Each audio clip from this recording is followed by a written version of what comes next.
This is actually the first time that I've been back in this building since I graduated in 2007, so had many lectures in here. And yeah, I can't promise to be interesting, but I'll do my best. The picture here is relevant to a point that I'm going to try and make in as succinct way as possible. I don't want to keep you guys here all night, and it's Halloween, and there's probably something at the Students' Union. I saw a few people in costume on the way up here, actually, or maybe just slightly eccentrically dressed. Just actually on the way over here, I got an email through from the alumni service, and well, I won't read it, but it was saying about Royal Holloway's absolutely fantastic performance in the latest university rankings, where it's now 12th in the UK and almost into the top 100 globally, and if I remember rightly, about 36 in Europe. It's fantastic, right? It's a fantastic university, and actually I think economics, I suppose I'm biased because I did economics, I'd say is definitely one of the strongest departments and one of the best degrees that you can do. I think it gives you a really good balance of sort of how to think, and people call it a dismal science because there aren't necessarily like direct black and white answers. I think that's actually a really good thing because it gets you to think, well, actually, is there just one answer to this, or is there a number of different ways that we can go with this? But there's also all this kind of analytical, mathematical stuff as well. So that's really good, and employers definitely recognise that.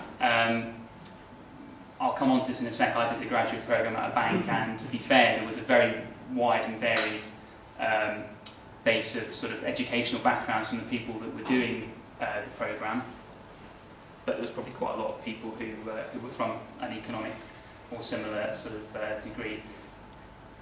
The London thing as well, I did want to draw that out. That's actually really important. I know that when I was here, I sort of thought, University of London, but you know, I'm in Surrey, and you know, I've been swindled. It's like I've flown into London Luton Airport. I'm nowhere near London, but you actually are a short train journey away. And when it comes to getting an understanding of the opportunities that are out there, this is one of the world's most important cities for so many different things, not just the sort of things which I've been in, finance and real estate, but just for, you know, everything, the arts, sciences.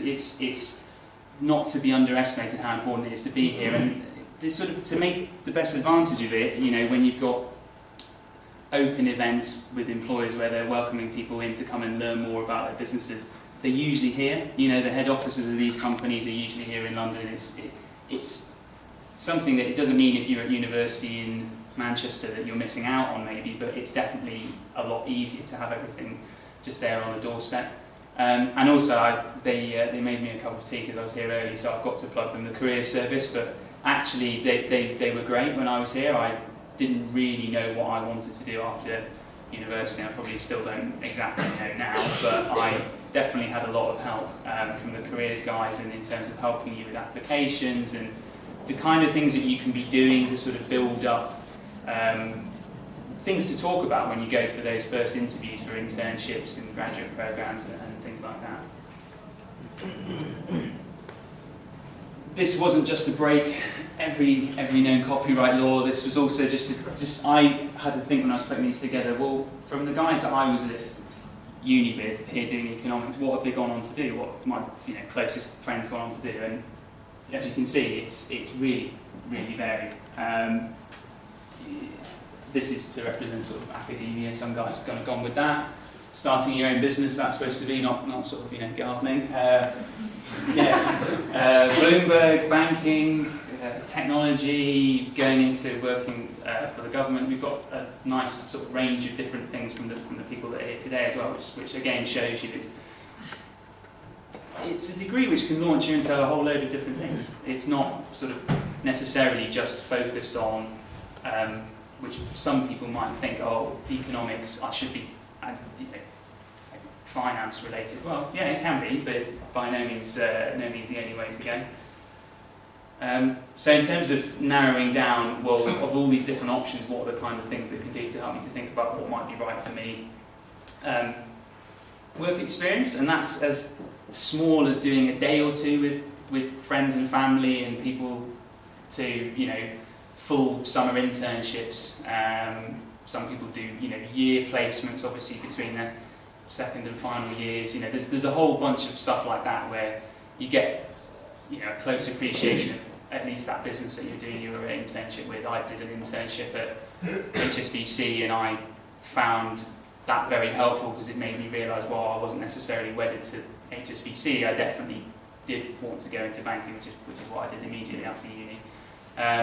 There's obviously this whole network from Royal Holloway supported, alumni, there's friends and family, and I guess putting all of that together, people maybe think, oh, I need a 5-year plan or a 10-year plan or something. I'm not sure it's possible. I think that you should plan a little bit ahead, and I was sort of, if I was to put a number on it, I've said 3-year plan. So maybe be thinking, well, when I graduate, the job that I'm going to be doing, well, where would that lead me on to as the next step? To try and think ahead too far, I don't know. It's quite tricky. Some people just know from like age 4, I'm going to be a doctor or whatever. Well, that's great, but I think if I was to try and say today now, what do you think you'll be doing in 10 years' time? I'd really struggle. 5 years, I'd probably still struggle. 3 years, I'd probably get it wrong, but at least I'd probably be able to try and have a guess of this is what I think I'll be doing.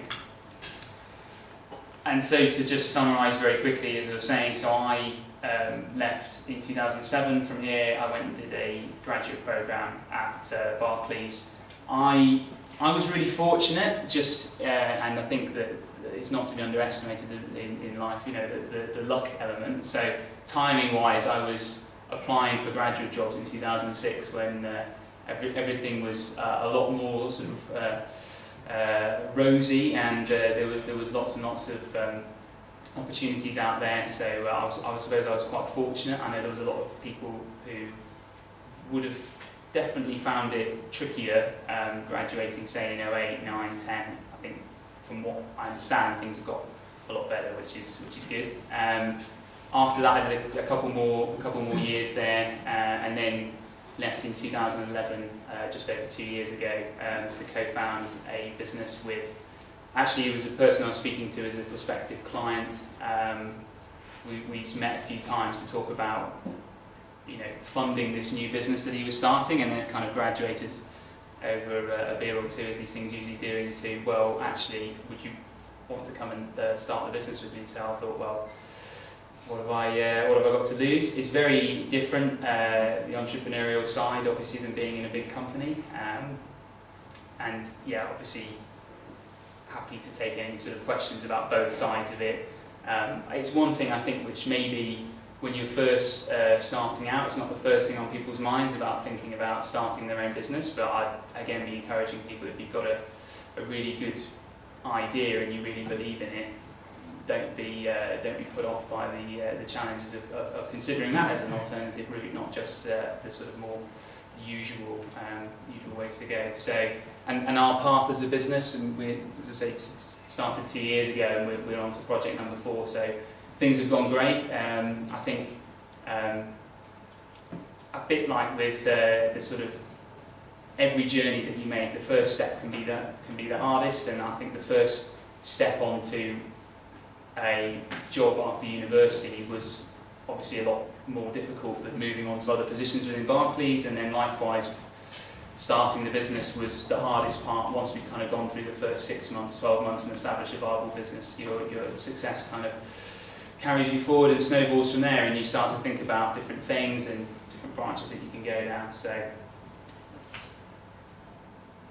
that was the point that I was trying to sort of draw out, is that there's more than one way to the top of whatever mountain that you're trying to climb. I think that however you start out, you'll be surprised at the different sort of options that will spring out, and I think that being open-minded and sort of starting with this, almost considering everything while you're here, and just trying out where you can as many different possibilities that you can think about as possible, and then kind of narrowing it down to, well, actually, I think this would be most suited to what I like, what I want to do, and what I think I'd be good at and be able to contribute towards. So that's it. I know obviously there's more drinks and things outside, so I think I'll cut it there, and then if you've got questions, I guess we'll do them at the end.